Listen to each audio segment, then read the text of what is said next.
عزیزو، اب جن لوگوں نے یہ کہا کہ رسول ہماری ہی طرح ہیں تو یہ تو عقل میں نہیں آتی بات، عقل میں نہیں آتی۔ میں کسی سادے سے مسلمان کو بھی اٹھا کر کے پوچھوں گا، وہ توبہ توبہ کرے گا، کیسی بات کر رہے ہو، رسول ہماری طرح ہو سکتے ہیں؟ علماء کی بات تو چھوڑو، میں عام سے بندے کو بھی پوچھوں گا کیا تم اس بات کا عقیدہ رکھتے ہو کہ رسول ہماری طرح تھے؟ کوئی کہہ سکتا ہے؟ ہرگز نہیں۔ ہاں، اس طرح کا کن لوگوں نے کہا تھا؟ دو ہی شخصیات ہیں جن کا قرآن میں ذکر ہے، جنہوں نے رسول کو اپنی طرح کہا تھا۔ ایک ابلیس لعین ہے، شیطان مردود ہے، اور دوسرے وہ کفار و مشرکین ہے جو نبیوں کو کہتے تھے، قرآن میں ہے کہ یہ کیسے رسول ہیں، بازاروں میں کھاتے پیتے ہیں، ہماری طرح بازار کرتے ہیں، اٹھتے بیٹھتے ہیں، یہ کیسے رسول ہیں، یہ تو ہماری طرح ہیں۔ تو کافروں نے رسول کو اپنی طرح کہا تھا، یا پھر دوسرا کون؟ شیطان نے کہا تھا۔ اب اگر کوئی بھی کہہ رہا ہو، انہی دو کیٹیگری میں سے ہوگا، انہی دو کیٹیگری میں سے، یا تو شیطان کے یہ اولاد میں سے ہوں گے، وارثین میں سے ہوں گے، جانشین ہوں گے، یا سجادہ نشین ہوں گے، یا تو پھر کفار و مشرکین کے دلال ہوں گے، ایجنٹ ہوں گے۔ قرآن میں دو ہی لوگوں کا ذکر ہے کہ نبی کو اپنی طرح کہنے والے کفار و مشرکین تھے اور ابلیس لعین۔ شیطان نے کیا کہا تھا جب آدم علیہ السلام کو پیدا کیا گیا؟ اس نے کہا تھا مجھے تو آگ سے بنایا گیا، ان کو مٹی سے کیسے یہ برابر ہو سکتا ہے، میں سجدہ کروں یہ نہیں ہو سکتا۔ بلکہ اس نے برابر کیا، اپنے آپ کو ان سے بھی بڑا سمجھا۔ جیسے آج لوگوں نے کہا ہے نا، کتابوں میں لکھا ہے امتی عمل کرتے کرتے کبھی نبی سے بھی بڑھ جاتا ہے۔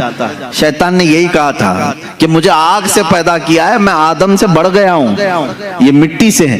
عزیزان گرامی وقار، اس طرح کے جملوں سے احتراز کرو، پرہیز کرو، اس طرح کے ڈیبیٹ میں جاؤ بھی مت۔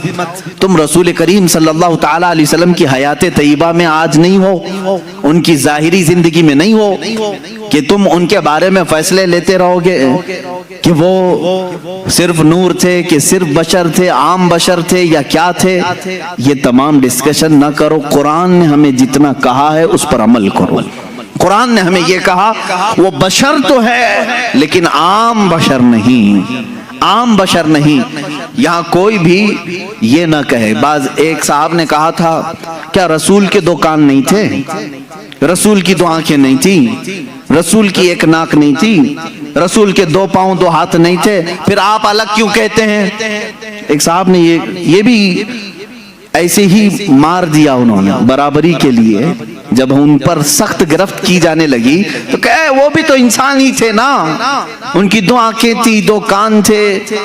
میرے عزیز، اگر ایسے ہی برابری کا معاملہ رہے تو سور کے بھی دو کان ہیں، تیرے بھی دو کان ہیں، کتے کی بھی دو آنکھیں ہیں، تیری بھی دو آنکھیں ہیں۔ کیا میں نے کبھی کہا کہ تو دیکھنے میں کتے کی طرح دکھتا ہے؟ میں نے نہیں کہا۔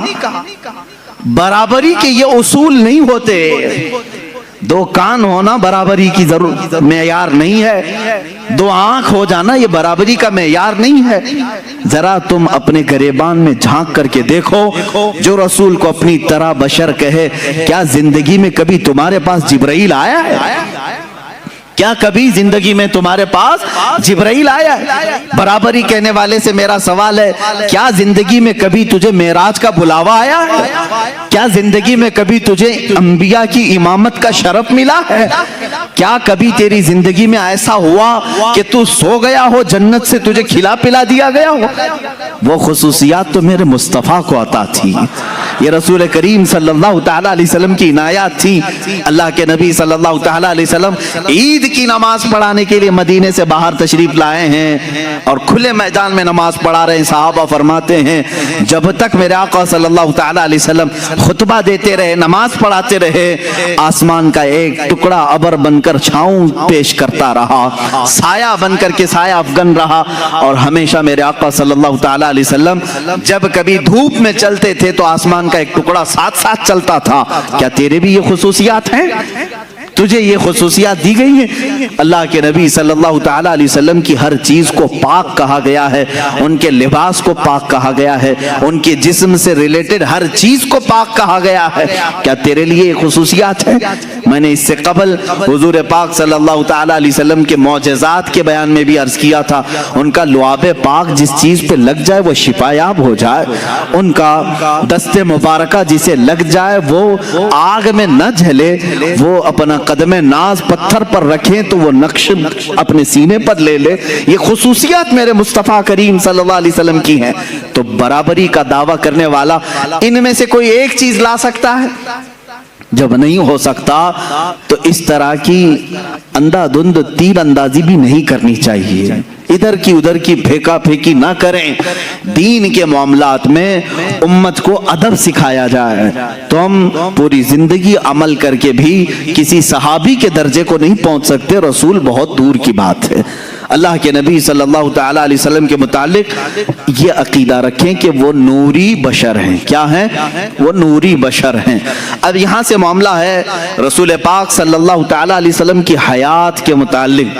ظاہر سی بات ہے تم جب یہ عقیدہ رکھ لو گے کہ وہ عام بشر نہیں ہیں، تب اس ایکسپشن سے بہت سارے عقیدے آپ کے نکلیں گے۔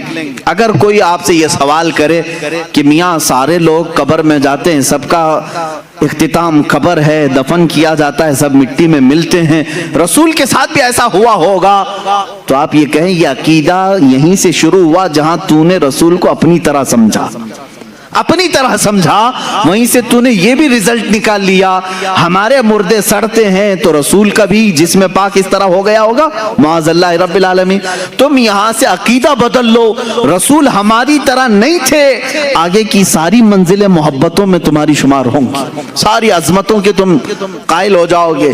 حضور پاک صلی اللہ تعالیٰ علیہ وسلم کے بارے میں اگر میں یہ کہوں، ان کے جسم ناز کی بات تو چھوڑو، 14 صدیاں گزر گئی، ان کے جسم پاک سے کٹے ہوئے بال جو آج بھی رکھے ہیں وہ سڑ گل کر کے کہیں ختم نہیں ہوئے، نہ ان کو آگ جلا سکی، پوری کائنات میں آج بھی وہ روشنیاں بکھیر رہے ہیں، ہزاروں عشاق کے سینے میں عشق مصطفیٰ جلا بھی رہے ہیں، جلا بخش رہے ہیں، تو رسول پاک کے جسم ناز کی کیا بات ہے۔ بلکہ بزرگوں نے فرمایا وہ حصہ جو رسول پاک کا جسم لگا ہوا ہے قبر پاک، اس کو کہا گیا ہے وہ عرش اعظم سے بھی افضل ہے۔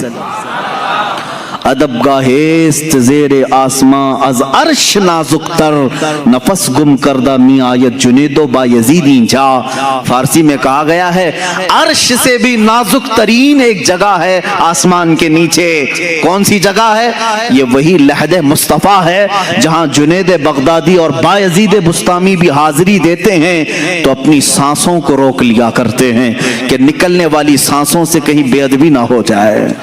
یہ وہ مقام ہے لحد مصطفیٰ صلی اللہ تعالیٰ علیہ وسلم، قبر مصطفیٰ کی اتنی افضلیت ہے۔ قرآن پاک کی دوسری دلائل کی طرف میں آتا ہوں، اللہ تبارک و تعالیٰ نے ایک آیت یوں فرمائی وَلَوْ أَنَّهُمْ إِذْ ظَلَمُوا أَنفُسَهُمْ جَاءُوكَ فَاسْتَغْفَرُوا اللَّهَ وَاسْتَغْفَرَ لَهُمُ الرَّسُولُ لَوَجَدُوا اللَّهَ تَوَّابًا رَحِيمًا۔ یہ آیت ہے پوری، آپ قرآن پاک اٹھا کر پڑھ سکتے ہیں، 5ویں پارے میں یہ آیت۔ اللہ فرماتا ہے جب مومنین اپنے جانوں پر ظلم کر لیں یعنی گناہ کر لیں تو اے رسول یہ آپ کے پاس آئیں۔ قرآن میں ہے جاؤکا، یہ لفظ ہے قرآن میں، یہ مومنین کیا کریں؟ اے رسول آپ کے پاس آئیں، اللہ سے اپنے گناہوں کی بخشش طلب کریں۔ لیکن طریقہ اللہ نے کیسے بتایا؟ پہلے کہاں آئیں؟ رسول کے پاس آئیں، رسول کے پاس آئیں اور اپنے گناہوں کی بخشش طلب کریں۔ وَاسْتَغْفَرَ لَهُمُ الرَّسُولُ، اس پر مزید ایک اور شرط ہے، رسول بھی ان کے لیے سفارش کریں۔ بات سمجھ میں آ رہی؟ جب جب گناہ ہو گئے وہ جائیں، توبہ اور بخشش کا ذریعہ اللہ نے جو بتایا، قرآن کی بات کر رہا ہوں، جاؤ کہ اے رسول یہ مومنین آپ کے دربار میں آئیں، اللہ سے بخشش مانگیں اور رسول بھی ان کے لیے سفارش کریں، لَوَجَدُ اللَّهَ تَوَّابًا رَحِيمًا، پھر وہ اللہ کو توبہ قبول کرنے والا پائیں گے، رحم کرنے والا پائیں گے۔ یہ آیت ہے۔ اب میں آپ سے پوچھتا ہوں رسول اگر ختم ہو چکے معاذ اللہ رب العالمین، جیسا کہ دوسروں کا عقیدہ ہے، مردہ ہیں، تو قرآن جو کہہ رہا ہے کہ مومنین اپنے جانوں پر ظلم کریں تو اے رسول آپ کے پاس آئیں، تو کیا کسی مردے کے پاس جانے کو قرآن حکم دے رہا ہے؟ اب اس کے جواب میں وہ یہ لوگ کہتے ہیں نہیں، یہ رسول کی زندگی میں آیت آئی تھی، رسول کی زندگی میں یہ آیت آئی تھی، اور جو اس وقت گناہ کر رہے تھے ان کو حکم تھا کہ وہ رسول کے پاس آئیں، رسول ان کی سفارش کریں گے تو اللہ ان کی توبہ قبول کرے گا۔ میں ان سے کہتا ہوں میرے عزیز، پھر ہمارا کیا قصور ہے؟ قرآن کیا اسی زمانے کے لیے اترا تھا یا قیامت تک کے لیے آیا ہے؟ قرآن کب تک کے لیے ہے؟ قیامت تک کے لیے۔ میرے عزیز، قرآن کی آیت صبح قیامت تک کے لیے ہے، یہ صرف اس زمانے کے مسلمانوں کے لیے آیت نہیں آئی، صبح قیامت تک کے مومنوں کے لیے آیت آئی ہے کہ اگر تم میں سے کسی سے گناہ ہو جائے تو تم کہاں جاؤ؟ کہاں جاؤ گے؟ رسول کے پاس۔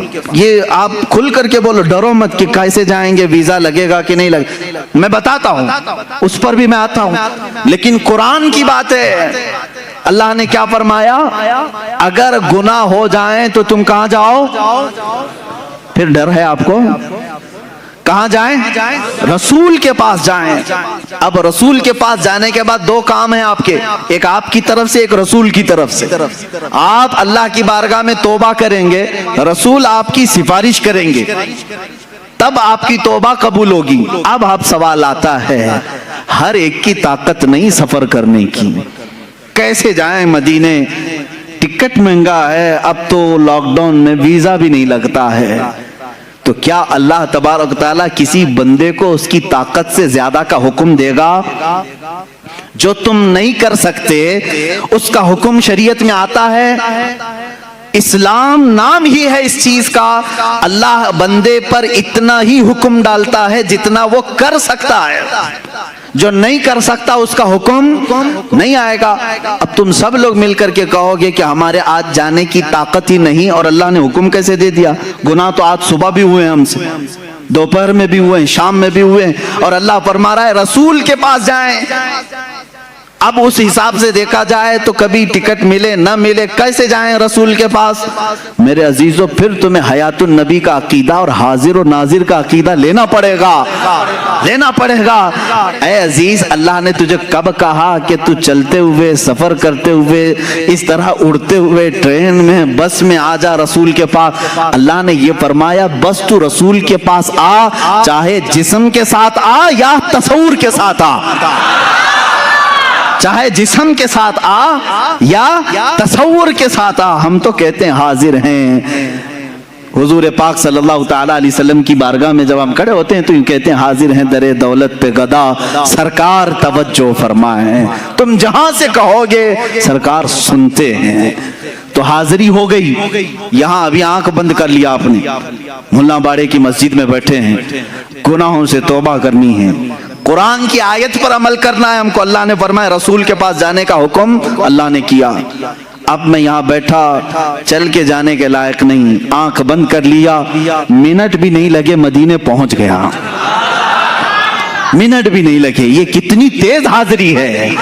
بارگاہ رسول میں کھڑے ہونے کا تصور لے آیا، اور پھر سامنے اپنے رسول کو حاضر پا کر کے اب توبہ کرنا شروع کیا۔ استغفر اللہ ربی من کل ذنب واتوب الیہ۔ اللہ تو نے فرمایا گناہ ہو جائیں تو رسول کے پاس آ جا، میں آ گیا۔ اب تو نے فرمایا بخشش طلب کر مجھ سے، میں نے بخشش بھی طلب کر لی، استغفار بھی پڑھ لیا۔ تیسرا کام ہے اب رسول کا، اللہ کے رسول سفارش کریں۔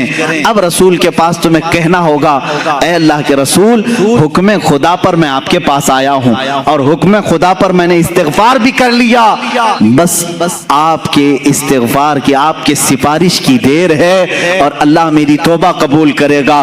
یہی تو عقیدہ بریلی کا امام بار بار تمہیں کہہ رہا ہے۔ رسول کریم صلی اللہ تعالیٰ علیہ وسلم کے دربار میں آؤ، یہاں میرے عزیزوں گناہوں کی بخشش طلب کرو، اور رسول بے حساب دیتے ہیں اور اللہ تبارک و تعالیٰ ان کی سفارش کو سنتا بھی ہے اور بندوں کو پاک کر کے وہاں سے روانہ بھی فرماتا ہے۔ اب اس کی دلیلیں میں دیتا ہوں، ایک اور قرآن کی آیت پڑھ کر کے میں آگے آؤں گا کہ رسول اس وقت بھی معاف کرتے ہیں کہ نہیں کرتے ہیں، کیسے پتہ چلے گا؟ آتے ہیں کہ نہیں آتے ہیں، زندگی میں ہیں یا نہیں ہیں، اس کو کچھ دلائل سے میں ثابت کروں گا۔ دوسری ایک آیت ہے قرآن پاک میں اور وہ بھی بہت حوصلہ افزا آیت ہے ہمارے لیے، بہت حوصلہ افزا ہے۔ اس میں بھی دیکھیں آپ، عربی کے گرامر تھوڑے بہت اگر مسلمانوں کو معلوم ہو تو کبھی گمراہ نہیں ہوں گے انشاءاللہ، کوئی ان کو بہکائے گا نہیں۔ میں آپ کو تاریخ بتاؤں، اللہ تبارک و تعالیٰ پہلے کی امتیں جب نافرمانی کرتی تو عذاب آ جاتا۔ قوم لوط پر بہت بھیانک عذاب آیا ہے، قوم سمود پر بھیانک عذاب آئے، نوح علیہ السلام کی قوم پر بہت بھیانک عذاب آئے، شعیب علیہ السلام کی قوم پر بہت عذاب آئے۔ سب قومیں جب نافرمانی کرتی تو ان کے عذابات بھی کیسے تھے؟ بعض قوموں کو خنزیر بنا دیا گیا، بعض کو بندر بنایا گیا، بعض کے لیے زمین پھٹ گئی، سب اندر چلے گئے، بعض کے لیے آسمان سے پتھر برسائے گئے، نوکیلے پتھر، وہ برستے تھے تو ان کی کھوپڑیاں پڑ جاتی تھیں۔ تو یہ سخت ترین عذابات آئے، لیکن اللہ تعالیٰ نے رسول پاک صلی اللہ تعالیٰ علیہ وسلم کی اس گنہگار امت جس میں ہم اور آپ ہیں، ہمیں ایک تحفہ دیا۔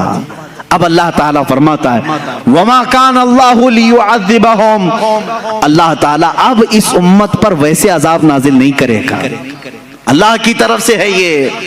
تمہارے اندر گناہ آج بھی وہ سارے ہیں جو پچھلی امتوں میں تھے، لواطت بھی ہے، آج ناپ تول میں کمی یہ بھی ہے، زنا بھی ہے، چوری بھی ہے، یہ سب گناہوں میں جب وہ قومیں ملوث ہوتی تھی تو عذاب آتا تھا۔ آج نہیں ہے عذاب، ہے خسف اور مسخ کا عذاب، باقی دوسرے عذابات تو آئیں گے، وہ تو آ ہی رہے ہیں، لیکن جو بڑے عذاب، آسمان سے پتھروں کے بارش، خنزیر کی شکل بن جانا، بندر کی شکل بن جانا، سارے انسانوں کی ایسا عذاب آیا نہیں آئے گا۔ رب تعالیٰ نے یہ فرمایا اب اس امت پر اللہ ویسا عذاب نہیں نازل کرے گا۔ کیوں مولا؟ کیوں اب ایسا عذاب نہیں آئے گا؟ 9ویں پارے کی آیت سورہ انفال میں اللہ فرماتا ہے وَأَنْتَ فِيهِمْ، اس لیے کہ میرا محبوب تمہارے درمیان میں ہے، میرا محبوب تمہارے درمیان میں ہے۔ میرے عزیزو، اللہ نے فرمایا وَأَنْتَ فِيهِمْ، آپ ان کے بیچ میں ہیں۔ اب یہاں پر بھی وہی قاعدہ ہے جو کلمے کا میں نے بتایا، رسول کو اس وقت کہا گیا تھا آپ ان کے بیچ میں ہیں، وہ 100 سال پہلے بھی ہمارے بیچ میں تھے، 1000 سال پہلے بھی ہمارے بیچ میں تھے، کل بھی ہمارے بیچ میں تھے، آج بھی ہمارے بیچ میں ہیں، اور رسول پاک صلی اللہ تعالیٰ علیہ وسلم ہمارے درمیان ہیں۔ یہ کون کہہ رہا ہے؟ اللہ رب العزت۔ کہاں فرما رہا ہے؟ قرآن پاک میں۔ اگر تم کہتے ہو رسول نہیں ہے، مر کر ختم ہو گئے، تو پھر میں کہتا ہوں عذاب آ جانا چاہیے، عذاب آ جانا چاہیے، پتھر برسنا چاہیے، کم سے کم ان پہ تو برسنا چاہیے جو رسول کو مر کر ختم کر دیے۔ نہیں نا، ان کے عقیدہ رکھنے سے رسول ختم تو نہیں ہوتے۔ رسول پاک صلی اللہ تعالیٰ علیہ وسلم اپنی قبر انور میں زندہ ہیں، اور اسی وجہ سے اللہ تعالیٰ نے بھیانک عذابوں کو روک لیا ہے، بھیانک عذاب روک لیے گئے ہیں۔ عزیزان گرامی وقار، یہاں سے یہ بات ثابت ہوئی کہ رسول پاک صلی اللہ تعالیٰ علیہ وسلم اپنی امت کے درمیان ہمیشہ رہیں گے، ہمیشہ رہیں گے۔ وَأَنْتَ فِيهِمْ،